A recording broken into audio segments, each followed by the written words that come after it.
안녕하세요. 성도 여러분 반갑습니다. 김관우 목사입니다. 어제 수요일부터 이렇게 이사야 말씀을 시작했습니다. 오늘도 이사야 1장 9절부터 20절 말씀 함께 볼게요.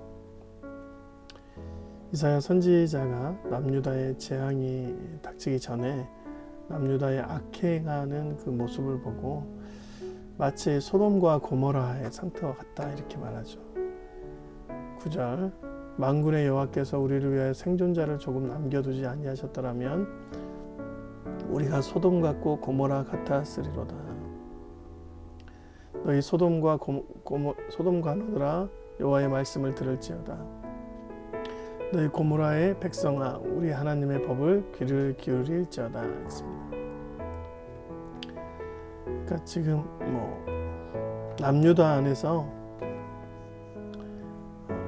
소돔과 고모라의 지역에 있는 사람들이 있는 것이 아니라 소돔과 고모라는 예전에 아브라함 시기에 하나님께서 유황불의 징계로 없어진 도시잖아요. 그 도시를 빌어서 지금 마치 남유다의 상황과 같다라고 얘기를 한 거예요. 제사를 지내기 위해서 오는 모든 모습들이 하나님 앞에 올바르지 않고 마치 자기의 마음대로 욕심처럼 살아가는 사람들의 모습을 보고 이사야가 하나님의 말씀을 대해내서 얘기를 합니다. 너희가 내 앞에 보이러 오니 이것을 누가 너희에게 요구하였느냐 내 마당만 밟을 뿐이니라. 헛된 재물을 다시 가져오지 말라. 분향은 내가 가증히 여기는 바요 월삭과 안식일과 대회로 모이는 것도 그러하니 성회와 아울러 악을 행하는 것을 내가 견디지 못하겠노라. 하나님께서 보시기에 외형적으로 가득 차서 마치 제사를 지내러 오는 사람들도 하나님과 만남이 있는 것이 아니라 마당만 밟고 간다. 그러니까 내가 형식적인 것으로 나 오늘 왔다 갔다 그렇게 얘기를 하는 것만 같은 그런 상황이다라고 얘기를 하는 거예요.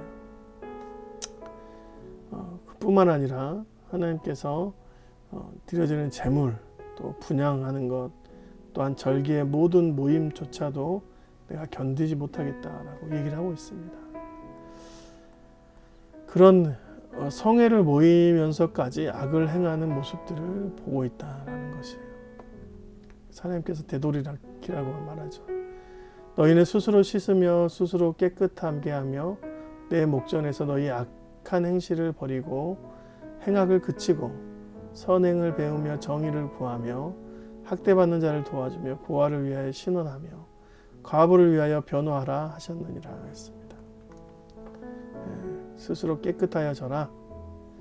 악행을 버리고 그치고 선행을 배워라.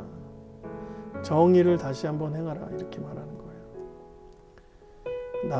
사회가 악하면 악해질수록 그 안에 있는 힘없고 돈 없고 재력이 없고 모든 것이 약한 사람들이 다 짓밟히고 종으로 삼는 일들이 자행되고 있었습니다. 그런 자들에게 다시 한번 눈을 돌려서 돈 안 되는 일, 그들을 살리는 일들을 해라고 얘기를 하는 것이죠. 오히려 돈을 써야 하는 일들에 내 달란트를 사용하라는 거예요. 그것이 바로 선행입니다. 선행. 여러분 선행은 하나님께서 마음이 가는 거예요. 하나님의 마음이 가는 곳에는 반드시 하나님의 에너지가 사용됩니다. 하나님께서 우리에게 사람마다 하나님의 달란트, 하나님의 권능, 하나님의 에너지를 주셨어요. 그 에너지와 달란트로 하나님의 일을 하게 하셨습니다. 그러면 우리가 하나님께서 주신 하나님의 마음이 간 선행을 먼저 해야 되는 것이죠. 우리의 힘이, 우리의 달란트가 내 것이라고 생각하는 것 자체가 그 기준이 처음부터 잘못된 것입니다. 우리는 언제나 우리의 에너지를 하나님께서 원하시는 곳, 그것이 외형적으로 돈이 안 되고 오히려 우리가 돈을 사용해야 된다는 곳에 있을지라도 그것을 사람들에게 사용하는 것을 하나님께서 원하시는 것이죠. 18절 말씀, 여호와께서 말씀하시되 오라 우리가 서로 변론하자. 너희의 죄가 주홍 같을지라도 눈과 같이 헤어질 것이요 진홍같이 붉을지라도 양털같이 희게 되리라. 하나님께서 회복의 말씀을 주십니다. 선행을 행하며 하나님의 마음이 가는 곳에 그들이 함께 있으면 하나님께서 이전에 있었던 모든 죄가를 기억하지 않고 모두 희게 깨끗하게 해주신다는 것이에요. 하나님께서 이렇게 정말 남주다에게 심각하게 노골적으로 말하는 것은 그들을 진짜 징계하려는 마음이 아니라 구원하시는 하나님의 온전한 목적이 있어요. 소돔과 고모라 땅도 그 땅 주민에게 하나님께서 구원하시려는 마음이 있었으면 그들의 땅에 가서 백성들한테 말을 했을 것입니다. 그런데 아브라함에게 의인을 찾아보라 한 명도 없다 라고 얘기를 하셨습니다. 돌이키는 자들이 없는 곳에서는 하나님께서 말씀하시잖아요. 다시 말해서 우리가 지금 이 말씀 우리가 듣는 것 자체가 하나님의 돌이키심이 있고 그 가운데 주의 은혜가 있는다는 것입니다. 너희가 즐겨 순종하면 땅의 아름다운 소산을 먹을 것이요 너희가 거절하여 배반하면 칼을 삼켜지리라. 여호와의 입의 말씀이니라. 이 말씀은 여호와께서 직접 하신 말씀이다.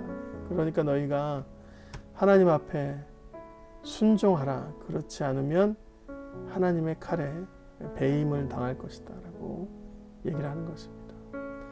하나님께서 이 정도로 하시는 말씀은 제발 돌이키라는 하나님의 간곡한 부탁의 말씀이죠. 기회를 주시는 것입니다.